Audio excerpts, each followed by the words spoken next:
Welcome, this is Somaliland National Television English and I'm Mohammed Zallim. Here are the stories making the headlines. Minister of Aviation held his press conference discussing upgrades to all of Somaliland airports. Governor of Senag places foundation stone for new police station. Governor of Borough attends ribbon cutting ceremony. The Ministry of Aviation has taken strong measures in ensuring Somaliland's airports remain secure and stable.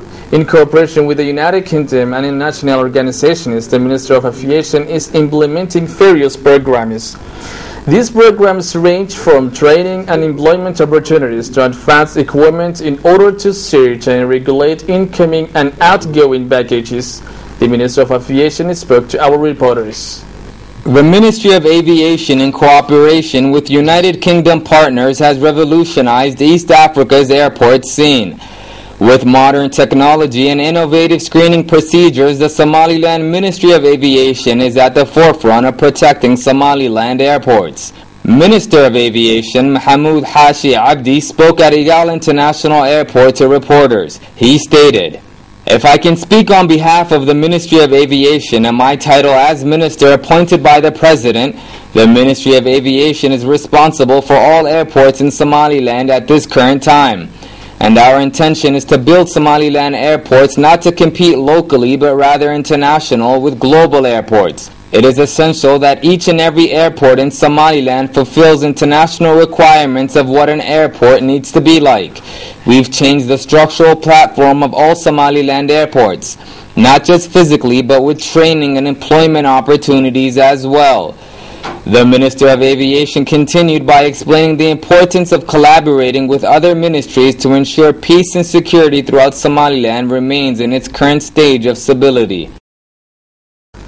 Somaliland has enjoyed the fruits of peace and stability since gaining independence over 21 years ago. However, the Somaliland government is keen to make sure that it remains that way. Therefore, the Minister of Interior is embarking on the multiple plans of expanding Somaliland's police force. Governor and Police Commissioner of Senag region placed a foundation stone for a new police station in Yufle district. Senag, an eastern region of Somaliland, known for vast minerals, and Somaliland's largest mountain, Dalo, is a product of Somaliland's Ministry of Interior's attempt to further secure Somaliland by constructing more police stations. In this instance, the Governor of Senag, Adan Igal, accompanied by Senag's Police Commissioner, Hassan Ismail, placed a foundation stone for a new police station in Yufle district. Governor of Senag, Adan Igal, spoke at the ceremony. He stated that this police station is a product of vast development and capacity building projects throughout Somaliland to secure and further the current peace and stability in the nation. Residents of Yufle participating in the ceremony expressed their genuine gratitude and appreciation towards Governor Adan Igal for fulfilling pledges of developing the region through education, security, health, and employment. It is a common practice in Somaliland, a competitive one indeed, that Somaliland region and districts compete in developing and progressing their respective locations. Police Commissioner Hassan Ismail informed participants of his objective to provide adequate resources and facilities for police officers to safeguard and protect Yufle residents. He also urged citizens to uphold Somaliland laws and promised police officers would respect the rights of citizens. Afterwards, a general assembly of Yufle residents and government officials took place. Discussions between both parties highlighted the need to protect Yufle and means in which such protection could come about. Individuals participating in the general discussion pledged to work with Yufle's new police force in ensuring the best positive result. Togdare, a region of Somaliland dominant in livestock and fishery trade, is working on development governmental institutions in that region. Governor of Togdare, accompanied by numerous government officials, attended a ribbon-cutting ceremony for a rehabilitated governor's home. This governor's home was erected during the British colonial era. Several regions have been engaging in development efforts in the construction of governmental institutions, and in this case the Governor of Togdare facilitated the rehabilitation and continued construction of the governor's residence. Governor of Togder, Abdo Ahmed Ayer, is widely acknowledged in Somaliland for taking a strong stance towards developing the educational and developmental infrastructure of Togder. Participants at the ceremony included high-ranking government officials, tribal and religious leaders, cultural heads, and other prominent members of Somaliland society. With the walls and gates decorated in Somaliland national colors red, green, and white, many spectators collectively agree that it will be a spectacle for visitors and locals to enjoy. This governor's home was initially built in the British colonial era. Governor Abdo Ahmed Ayer spoke at the event. He elaborated on the responsibilities inherited as governor and obligations upon government officials. Governor Abdo Ayer also pledged to continue working against corruption and mismanagement and rebuilding, restructuring, and reforming Togder region policies for the greater good of Somaliland. The governor also added that this new building is not only his, but rather the governor's home belongs to every governor to come. In the past, many governors have lived in the governor's home. However, it is only now that this current governor attempted to beautify state property. Save the Children has once again facilitated support and assistance to the Ministry of Education and Higher Studies, and in this case to a vocational training school in capital city Hargeisa. Vice Minister of Education and Higher Studies Ali Hamid Jibril participated in this event.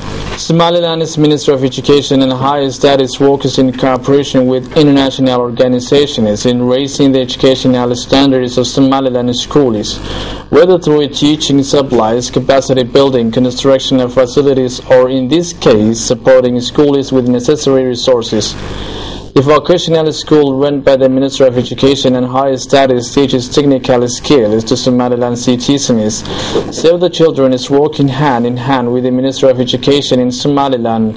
They are helping the government to put into practice this new juvenile system law, ensuring children's rights for the first time. Save the Children is also working with the Ministries of Health and other organizations, improving nutrition, reducing child and maternal mortality, and establishing and improving child protection system. The Ministry of Education and Higher Studies facilitated of materials to this vocational school.